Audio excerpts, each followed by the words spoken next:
kelas PAIC semester 6. Di sini saya akan menjelaskan telaah pemikiran Ibnu Bajjah, di mana untuk memenuhi tugas mata kuliah Filsafat Islam yang diampuh oleh Bapak dosen Dr. Haji Zainuddin Sarif MAG dan Bapak Zainal Abidin MPD yang sangat kami hormati. Langsung saja, di sini saya akan menjelaskan biografi Ibnu Bajjah. Beliau adalah Abu Bakar Muhammad Ibnu Al-Syaikh yang terkenal dengan Ibnu Bajjah. Ibnu Bajjah merupakan filsuf muslim pertama di dunia Islam Barat. Beliau muncul pada 3 atau 4 dasawarsa pertama pada abad ke-12 di Andalusia, Spanyol. Langsung saja, karya-karya beliau Ibnu Bajjah yang diantara itu kitab Tadbir Al-Mutawahhid. Ini adalah kitab yang paling populer dan penting dari seluruh karya tulisnya. Kitab ini berisikan akhlak dan politik serta usaha-usaha individu menjauhkan diri dari segala macam keburukan-keburukan dalam masyarakat negara yang disebutnya sebagai insan muwahhid, manusia penyendiri. Dan juga yang kedua itu ada Risalat Al-Wada yang membahas tentang penggerak pertama Tuhan, dan yang ketiga Risalat At-Tisol. Risalah ini menguraikan tentang hubungan manusia dengan akal faal, dan yang keempat kitab An-Nafs. Kitab ini menjelaskan tentang jiwa. Langsung saja tentang pemikiran Ibnu Bajjah. Pemikiran Ibnu Bajjah ini ada 8 pemikiran. Yang pertama itu tentang metafisika atau ketuhanan. Menurut Ibnu Bajjah, metafisika atau ketuhanan yang pada intinya menurut beliau itu Allah tidak hanya penggerak, tetapi ia adalah pencipta dan pengatur alam. Dan kedua yaitu materi dan bentuk. Menurutnya, materi dapat bereksistensi tanpa harus ada bentuk as-surat. Di mana pernyataan ini beliau menolak asumsi bahwa materi ini tidak bisa bereksistensi tanpa ada bentuk, sedangkan bentuk bisa bereksistensi dengan sendirinya tanpa harus ada materi. Menurut Ibnu Bajjah, beliau berargumen jika materi berbentuk, ia akan terbagi menjadi materi dan bentuk, dan begitu seterusnya gitu. Dan yang ketiga, jiwa. Pemikiran yang ketiga, menurut beliau, setiap manusia mempunyai satu jiwa. Jiwa ini tidak mengalami perubahan sebagaimana jasmani. Jiwa adalah penggerak bagi manusia. Itu intinya. Dan yang keempat, akal dan makrifat, pengetahuan. Menurut beliau, akal merupakan bagian terpenting yang dimiliki oleh manusia. Beliau berpendapat bahwa makrifat pengetahuan merupakan bagian terpenting yang dimiliki oleh manusia yang benar dan dapat diperoleh lewat akal gitu. Akal ini merupakan satu-satunya sarana yang melaluinya kita mampu mencapai kemakmuran dan membangun kepribadian. Dan yang kelima, akhlak. Menurut beliau, Ibnu Bajjah membagi perbuatan manusia menjadi 2 bagian. Yang pertama, perbuatan yang timbul dari motif naluri dan hal-hal lain yang berhubungan dengannya baik dekat atau jauh. Bagian yang kedua ialah perbuatan yang timbul dari pemikiran yang lurus, kemajuan yang bersih dan tinggi. Bagian ini disebutnya perbuatan-perbuatan manusia. Dan yang keenam, politik. Teori pemerintahan. Pandangan politik Ibnu Bajjah dipengaruhi oleh pandangan politik Al-Farabi. Perbedaannya hanya terletak pada penekanannya. Al-Farabi titik tekannya pada kepala negara, sedangkan Ibnu Bajjah titik tekannya pada warga negara atau masyarakat. Dan yang ketujuh, manusia penyendiri, uzlah atau penyendiri. dan dikemukakan oleh Ibnu Bajjah bukanlah menjauhi manusia, melainkan tetapi juga berhubungan dengan masyarakat. Hanya saja ia harus selalu bisa menguasai dirinya serta hawa nafsunya dan tidak terbawa oleh arus keburukan kehidupan masyarakat yang lain. Dan yang terakhir, kedelapan, teori ittisal, kontak intelektual dengan Tuhan. Ibnu Bajjah percaya bahwa pengetahuan tidak diperoleh semata melalui indera, akan tapi adanya pertimbangan-pertimbangan universal dan niscaya isi ilmu yang prediktif dan eksplanatif serta landasan bagi penalaran epadoiktik tentang alam hanya dapat dicapai dengan bantuan akal aktif intelijensi yang mengatur. Maka tidak diragukan lagi bahwa Ibnu Bajjah telah menjadi gerbang wacana filosofis di negeri Andalusia, sebuah kawasan barat Islam. Gitu. Sekian dari saya, mohon maaf apabila ada kesalahan. Terima kasih. Waalaikumsalam warahmatullahi wabarakatuh. Assalamualaikum warahmatullahi wabarakatuh. Saya Siti Maryam sebagai pemateri. Di sini saya akan menjelaskan tentang pemikiran filsafat Islam menurut Ibnu Majah. Ibnu Majah itu sendiri adalah salah satu ulama yang menekuni bidang hadis dan juga salah satu ulama besar yang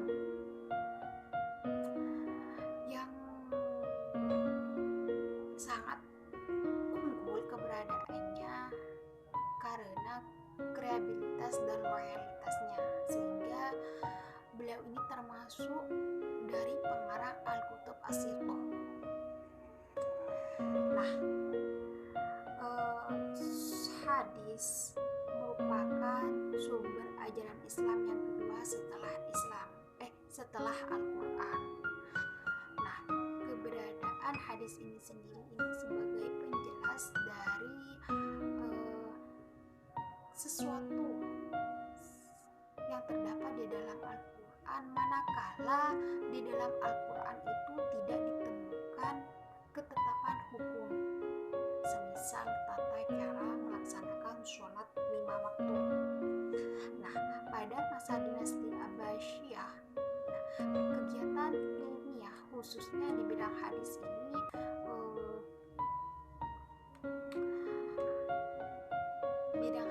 mencapai puncak keemasannya, sehingga saat itu para ulama banyak yang ikut andil dalam pengumpulan hadis. Namun pada saat yang bersamaan, kegiatan pemalsuan hadis saat itu sangatlah semarak.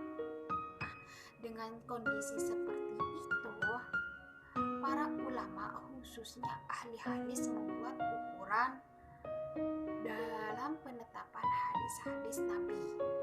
Nah, terbukti bahwa Ibnu Majah ini adalah petualang ilmuwan. Banyak daerah yang dikunjunginya. Di antara tempat yang pernah dikunjungi adalah Khurasan, Naisabur, dan kota lainnya. Sedangkan Mekah dan Madinah, Syam, Damaskus, dan Hims serta Mesir ini adalah tempat di mana Ibnu Majah memperoleh banyak hadis dan ilmu terkait dengannya. Tak bisa dipungkiri jika Ibnu Majah menjadi seorang ulama hadis terkemuka berkat pengajarannya yang diberikan guru-gurunya. Karya besar Ibnu Majah adalah karya dalam bentuk sunan yang dikenal dengan nama Sunan Ibnu Majah. Nah, memang bentuk-bentuk sunan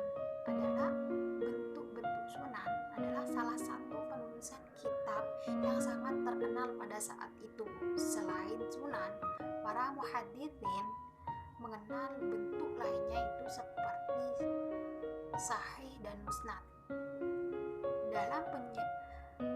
Dengan memperhatikan karangan dari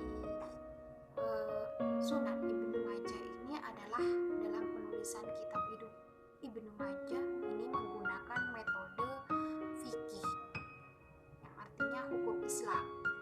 Metode ini memang lazim digunakan oleh para ulama pada saat zaman itu. Karena kelebihan metode penulisan itu adalah mempermudah para pengkaji ilmu yang hendak mendalami hukum Islam untuk menemukan dalil-dalil yang bersumber pada hadis Rasulullah. Namun banyak ulama yang memberikan komentar dan penilaian terhadap kitab Sunan Ibnu Majah ini. Pada umumnya mereka sepakat menilai bahwa kitab Sunan Ibnu Majah ini keunggulannya itu pada sistematika penulisannya, sehingga dapat mempermudah siapapun yang hendak menelusuri dan mempelajari hadis Nabi. Nah, sebagian pula ulama menilai bahwa tidak semua hadis dalam Sunan Ibnu Majah ini adalah sahih. Ada yang mengatakan bahwa statusnya itu adalah hasan, bahkan ada yang dhaif. Namun demikian harus kita akui bahwa keberadaan Sunan Ibnu Majah ini juga ikut memacu semangat dan pengkaji untuk mempelajarinya lebih mendalam. Terbukti kitab Sunan Ibnu Majah ini telah merangsang mereka untuk memberikan ulasan yang luas dan mendalam. Salah satunya yang dihasilkan untuk mensyarahi kitab Sunan Ibnu Majah ini sendiri adalah salah satu kitab syarah Sunan Ibnu Majah karangan Kalamuddin bin Musa al-Domiri. Nah, ini menunjukkan betapa pentingnya seorang Ibnu Majah dan betapa besarnya sumbangan terhadap pengembangan ilmu keislaman, khususnya di bidang hadis. Dengan demikian, tidaklah berlebihan jika Sunan Ibnu Majah termasuk salah satu kitab yang diakui keunggulan oleh para ulama sejak dulu sampai sekarang. Baik, saya rasa penjelasan dari saya cukup. Saya kembalikan kepada moderator. Wassalamualaikum warahmatullahi wabarakatuh. Assalamualaikum warahmatullahi wabarakatuh. Perkenalkan, nama saya Fajar Rahman. Saya akan menerangkan tentang telah pemikiran Ibnu Bajjah. Ibnu Bajjah adalah filsuf muslim yang pertama dan utama dalam sejarah kefilsafatan di Andalus. Nama lengkapnya adalah Abu Bakar Muhammad Ibnu Yahya Ibnu Al-Said, yang lebih terkenal dengan sebutan Ibnu Bajjah. Ibnu Bajjah lahir di Spanyol dalam abad ke-5 Hijriah atau abad ke-11 Masehi dan wafat pada tahun 533 Hijriah atau 1138 Masehi. Tanggal kelahirannya tidak diketahui orang. Al-Bajjah berasal dari keluarga At-Tujib. Karenanya ia juga dikenal sebagai At-Tujibi.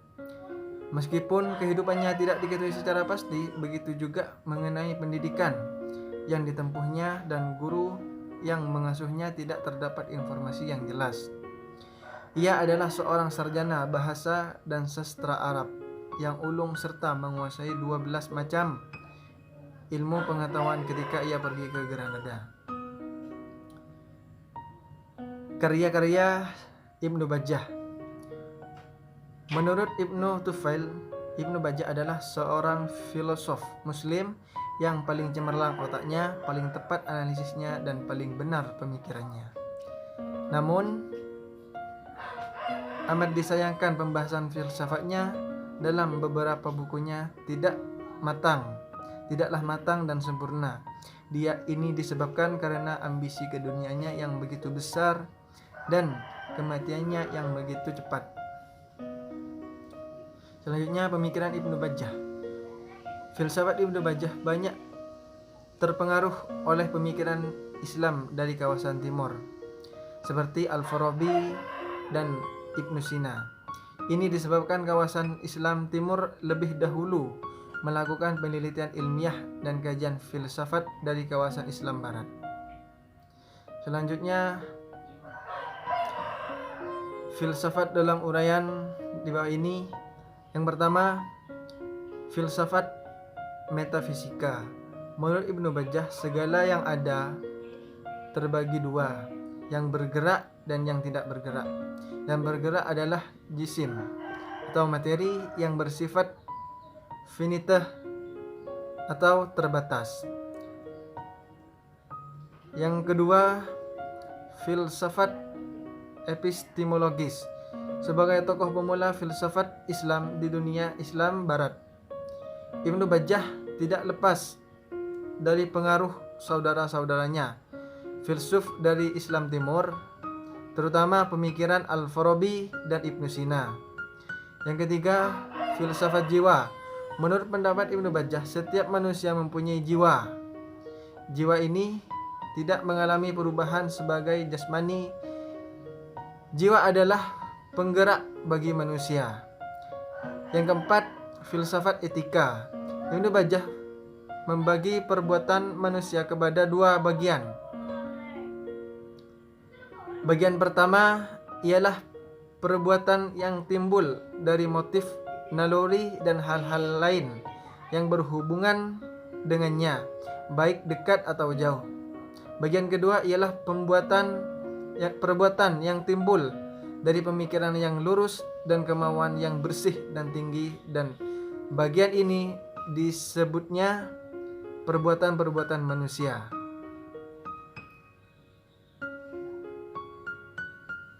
Baik, hanya ini yang dapat saya sampaikan, kurang lebihnya mohon maaf. Assalamualaikum warahmatullahi wabarakatuh.